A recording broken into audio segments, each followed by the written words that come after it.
What's up, guys, and welcome to the first episode of our brand new series on FC25. Yes, we are doing a realistic career mode with the Tractor Boys, Ipswich Town. Now, if you're a returning viewer of the channel, first of all, thank you for supporting and welcome to what is now our third rendition of a realistic career mode spanning over across 3 games. If you're new to the channel, firstly, welcome. My name is Junior and I produce realistic career mode content on EA Sports games. Now, the team we're doing it with, Ipswich Town, the Tractor Boys, as mentioned, who on quite an incredible journey right now. Kieran McKenna is really writing his name in the Ipswich Town history books. And that is because they have achieved back-to-back promotions from League One to the Premier League over the last 2 years, against all odds, by the way, because they're on a small budget. They're not, a huge team in terms of the pool they have. And when they got promoted to the Championship last season, they were favourites to go down. But they ripped up all the rule books and they got promoted back to back. And it's the first time a team has done it in over a decade since Southampton won back to back promotions from League One to the Premier League back in between 2010 and 2012. In fact, only 5 teams in English history have ever achieved that feat of going from League One to the Premier League. Ipswich joining Southampton, Norwich, Man City, and Watford. Over the last 2 seasons, no team has collected more points in England's top 4 divisions than Ipswich. In fact, no team in Europe's top 5 divisions have collected more points than Ipswich. So they're just on an incredible run right now. And you would have seen there, unfortunately, Portman Road isn't in the first edition of the game. I'm sure they're going to be bringing out Portman Roads in a later update in the game. But unfortunately, because I want to crack on with this series, we've had to rebuild our own Portman Road. And even though it's not a like-for-like replica, we got as close as possible to the stadium that holds just less than 30,000. We obviously renamed it Portman Road, made it look like Portman Road as much as possible. Now, going into the new look menus, we forgot the social media feed on the right. You would have seen the board's objectives. The main objective for the boards, which is probably a main objective for myself as well, scouting, bring in growing that youth academy, bring in strong young players for the future, and plan for the future. And this is because Ipswich have a pretty decent history of bringing good players through their academy. I mean, old players like Darren Bent, Kieran Dyer, Titus Bramble, and Darren Ambrose came through the Ipswich Academy and went on to have very good Premier League careers. Could call them Barclays men. I know that trend's going around right now. Those players, I remember those players playing. That definitely makes me feel old. Some players that are currently still playing that are out there that come through the academy: Nick Pope of Newcastle, Flynn Downs, now at Southampton, obviously was at West Ham for a long time, and then a few old school strikers, Jordan Rhodes and Connor Wickham. So there are a lot of good players that come through the Ipswich Academy, and we're going to look to promote within, build from within, because I don't think our budget is going to be huge. So bringing in younger players is going to be a key factor for us as we look through the calendar here. Obviously, starting off difficult couple of games: Liverpool at home, Man City away. Going through the calendar, it's a difficult Christmas period before we end the season at Portman Road, hosting West Ham United. And well, you can see there the budget, £32 million. Now, what I have done is I've turned off the transfer window for the first window. So the summer, I won't be making any signings. I'm going to run with the team that Kieran McKenna is playing. I'm going to run with the signings he's made. We're going to run through the squad shortly. Because I want this to be realistic, right? And because the season's already kicked off in real life, I'm going to run with this team until January, of course.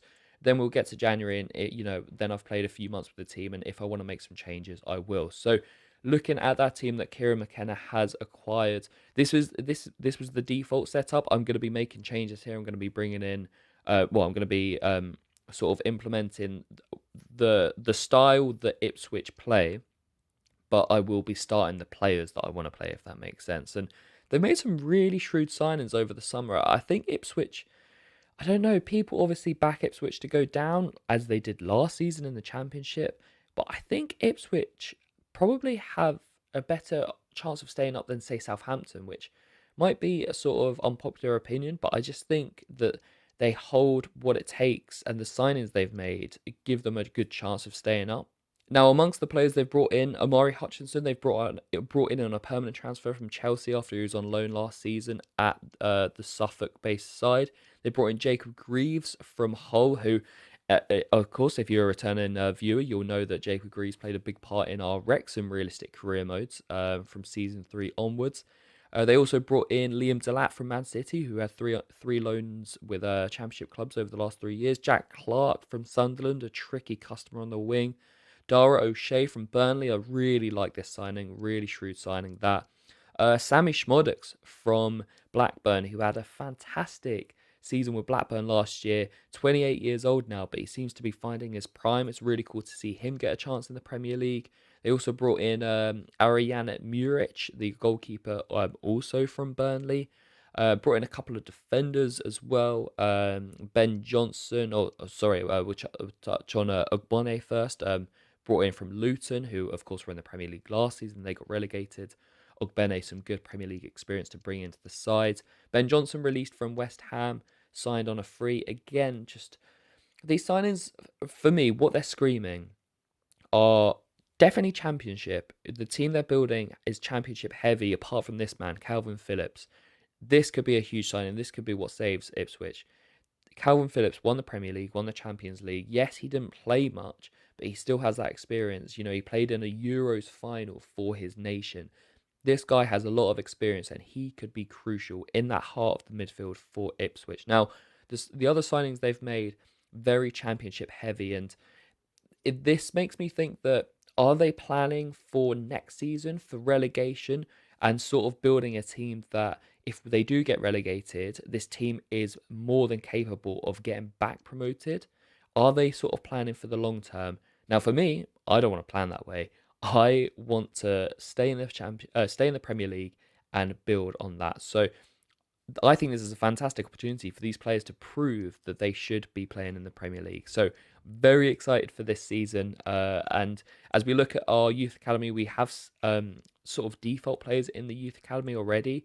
I don't like playing with those. What I do is I release them all. I like bringing in my own players. I like starting fresh. So all of the players in our youth academy we will release. We also looked at the contracts, and there weren't many players whose contracts are running out. So that's normally a concern, making sure players aren't leaving on a free, or making sure players are there that we need there. And I think Axel Tu and Zabi, the ex-Man United defender, is the only player who I have a real concern whose contract's running out with at the end of this season. Now, a big feature that's been added to FC25 is the scouting, and I'm so excited for this because they have added, I think they've doubled the amount of countries that you can now scout in. You can scout pretty much any country in the world, and I absolutely love this. So we've got one scout already, Ashley Cole, is that you? He's got 5-star, 5-star, which is fantastic for us. So what we're going to do is we're going to send him to England, because I always send one scout to the home country where the team is from.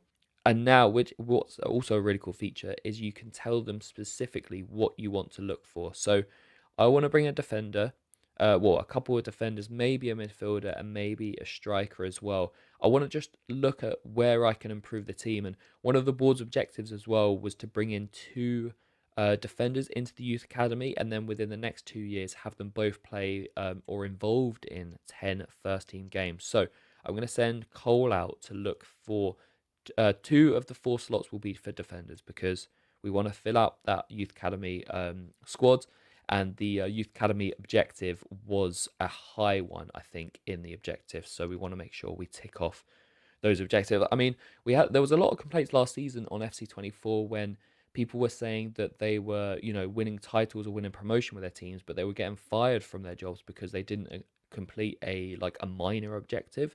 I'm hoping that they've kind of nerfed that this season, and it's not so overpowered where if you don't complete a small objective, that doesn't dictate whether you stay in the role or not.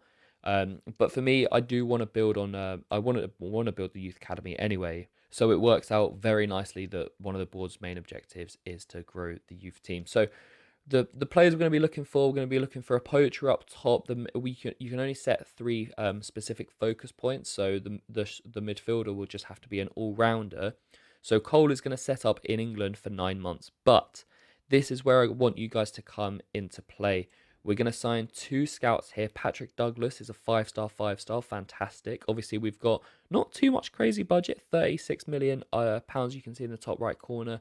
But because we're not going to sign anyone in the summer, we can kind of splash a chunk of this money on scouts. So as we go through the countries available here, I mean, South America, this is honestly, guys, this is so exciting. The fact that you can scout anywhere, it opens so many more opportunities, potentially so many more career mode based challenges as well, which will be sick. As we go through the countries here, what I want you to do in the comments down below, comment where I should send these two scouts and give me a reason why. Now, I'm kind of open to anywhere really. I don't think Ipswich kind of have ties to any other countries. I did read that Spain and Italy. I think it was Spain and Italy that they might have had scouts there, or they were thinking about the club were thinking about having scouts there. So those two might be two countries that you consider. But honestly, now that we can go to pretty much any country in the world, I want you guys to comment in the comment section where we should send our two scouts and why. I want a cool reason. I want a reason why we should send them there as we go through the Asias and the Africas. I mean, there's just so many cool countries here that we can scout. I mean, there's so many cool challenges we could do as well. We could try and scout a player from like each country in a continent and like have them in the first team. There's just so many cool potential challenges we could do in the future. So as we see here in the Middle East, obviously a lot of players are going over into the Middle East and playing over there in recent years. Maybe we'll try and reverse that and bring some players from the Middle East over to the Premier League. Africa now as well. It's so cool to see so many African countries represented. This is just honestly like if you've played career mode for a long time, you will really appreciate this feature and the fact that they've doubled their countries that you can scout in, because it's just insane. It's just a really, really wicked thing that they've added in. And, now we can go into more depth. If we want to scout Africa, it's not just, oh, this player is from Africa and that's it. I can specifically scout North Africa, South Africa, certain countries. And I love that. And as we set up our second scout here, thank God that there was a second five-star after we brought in Douglas. Ferraro, the Italian, also a five-star. So, guys, comment down below where should we send our scouts and why. I'm going to be picking two comments that you guys leave, and I will send the scouts to a place where you guys comment. So make sure you get commenting down below. Now, another cool feature that FC have added is more in-game effects, and that's to do with the weather. So as you can see here, you've got wind effects and weather effects. Now, you can obviously have these off, which means that the sort of game runs as normal in previous FC and FIFA games, or you can have them on. So wind effects I'm going to have on medium, so that shows how much the wind will affect, say like if you have a goal kick or you kick the ball long or have a corner, how much the wind will affect that ball, which I think is kind of crazy. And then you've got weather effects as well, which I'm also going to have on, because I want to see that stuff. I want to see what sort of stuff they're implementing in the game, and it also makes it more realistic. And for those of you that are new to this series, you'll wonder, well, Junior, what makes your career modes realistic? And I look at a few things. I look at transfers, I look at injuries, I look at suspensions, and of course now I look at the weather. So for me, you would have seen I tampered with the injury sliders. So injury frequency I bumped up to, I think we went to 60, because for me, in career modes, I don't think you get enough injuries, and I think in real life teams struggle with injuries, especially with the packed schedules these days. So I'm up in the injury frequency, but I'm just dropping the severity a little bit, because I also have experience where the severity of the injuries, we've got multiple 3-month, 6-month, 9-month injuries. So the severity is going to drop ever so slightly, but the frequency is going to go up. That for me makes it more realistic. It's obviously a challenge, when you're coming across a career mode and a season where you have multiple players injured. But for me, that is realistic. It's realistic for players to be injured throughout a season. They might be small injuries, they might miss a couple of games, they might miss a few months. But for me, that is realistic. So that is one of my main sort of pulling points for a realistic career mode. Now, transfers is another one. I know it's kind of well known and it's kind of a meme at this point that FC career modes and FIFA career modes, the transfers get a bit unrealistic and a bit crazy. I will do my best to keep them as realistic as possible. So For example, I won't sell my players just to anyone, right? I will sell them to destinations and locations that I think are realistic. Same with players coming in. If there's, a crazy, say like Luka Modric is on a free, and he's 37 years old, I'm not going to bring him to Ipswich. That's not realistic for me, okay? So even though I could potentially get him, I'm not going to. So like the transfers I bring in, as well as the players I take out, will be as realistic as possible. Now, I also implement, this is something that I've started implementing, is a 3 match ban for straight red cards. For some reason, the game does not implement that, which is really weird because in real life, you get a straight red card, you get a 3 match ban. If you get 2 yellows, it's a 1 game ban, which the game does implement. But for me, if we get a straight red card, I personally implement a 3 match ban for that player. And then as you've seen, we've affect the weather. So I now, it's going to be interesting to see how the weather affects our game as we look through the team here. And this is the team I'm going to be going with. So we've brought in Schmodix and Cam.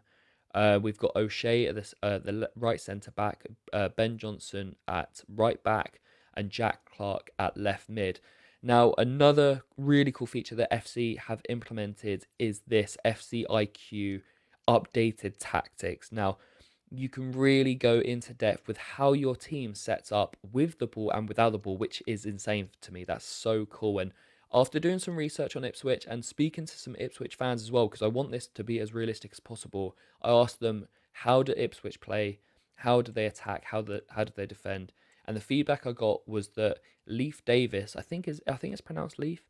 Davis is a big outlet for them on the left. The left back, he bombs on and he's a big attacking threat. Whereas the right back, sorry, fills in as a third centre back. So when we're on the ball, Ben Johnson will be dropping in into a back three. I'm tempted to put Toan Zabi in that role just because he is a centre back. So when we're attacking, he would be more cultured to that position rather than Ben Johnson. But for now, I'll start the ex West Ham right back. And then Leif Davis bombs on up the left hand side. And then our wingers, Jack Clark. So Jack Clark is a right footer on the left. He's going to be cutting inside, which allows all that space down the left hand side for Leif Davis. Omari Hutchinson on the right will have kind of the freedom to go onto a stronger left or down on the right because he has the ability to do both. Sammy Schmodux will have sort of freedom in the central attacking midfield area, sorry. And then Liam Delap up top.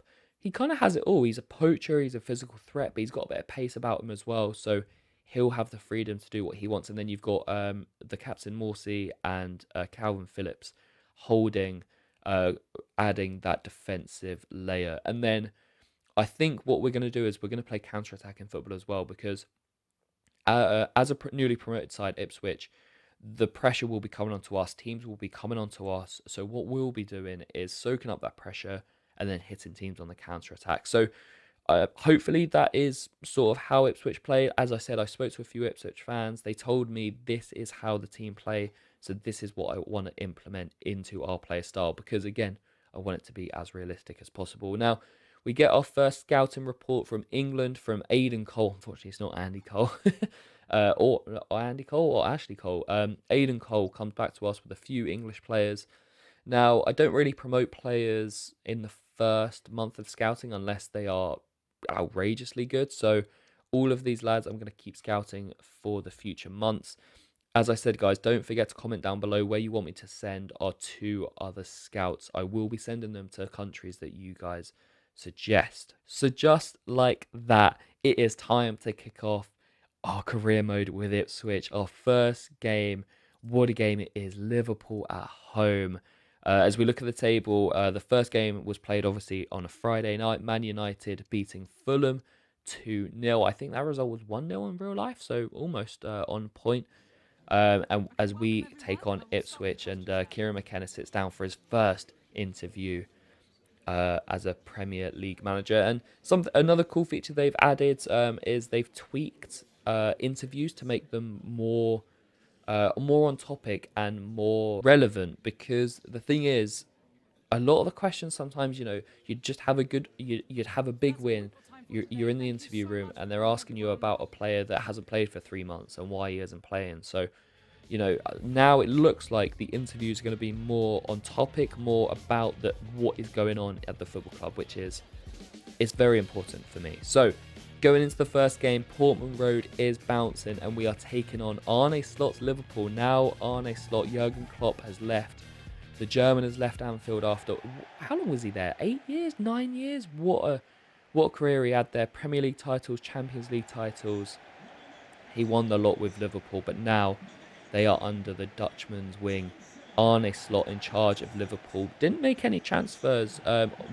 They signed one player quite late in the transfer window on deadline day, actually, Federico Chiesa from Juventus. So it'll be interesting to see how he develops at Anfield. But for the most part, this is the Liverpool team that Jurgen Klopp built over the last couple of years. So it'll be interesting to see how they adapt to Arne's style, how they play under the Dutchman. Obviously, in real life, they had a very strong start. Liverpool won their first 3 games, didn't concede a goal, but had their first slip up, and a slip up that no one saw coming, right? This is why we love the Premier League. Nottingham Forest went to Anfield and won 1-0. A crazy result, but a deserved result. Forest were brilliant, and Nuno is quietly cooking in Nottingham with Forest. And yeah, it was the first setback for Arne. They did win in the Champions League, though, in midweek, beating AC Milan away 3-1 in the new formatted European leagues. Whereas Ipswich, it's been a tough start for them. Played Liverpool at home, then Man City away, lost both games, but then picked up 2 points in a row. Fulham at home was a draw, and then Brighton away. What a fantastic result. A 0-0 draw at Brighton. They also looked attacking as well. Liam Delap hitting the post. They're now going to start playing teams that they should be beating, right? Because these sorts of games, Liverpool, Man City, you're not expected to pick up points, right? As Ipswich Town, it's when you play those teams that are going to be in that relegation battle with you. Those are the key matches. Now, something that is back in NFC career mode is the lineup animations. I love that they've brought the lineup animations back. Just a little feature, but I'm glad they've brought it back. And then also something I didn't even touch upon. 9 substitutions. Yes, EA Sports finally. What we've been playing with 9 subs and 5 subs that you can actually make for a couple of years now, but we've still only had 6 subs on the bench. 9 subs again. It might seem like a minor difference they've made, but it is huge, because when you've got 9 subs on the bench, when you've got a player that is he's not in the squad, he's in the reserves, because we only got 9 subs. If he's now on the bench, involved in the matchday squads, it will keep his happiness up, and then he might even come on. He's got more chance of coming on than if he's in the reserves, right? So 9 subs is in the game, fantastic, and the lineup animations as well. So going into this one, as you would expect, Liverpool would be dominating. Muric forced into a couple of saves before Liverpool would take the lead.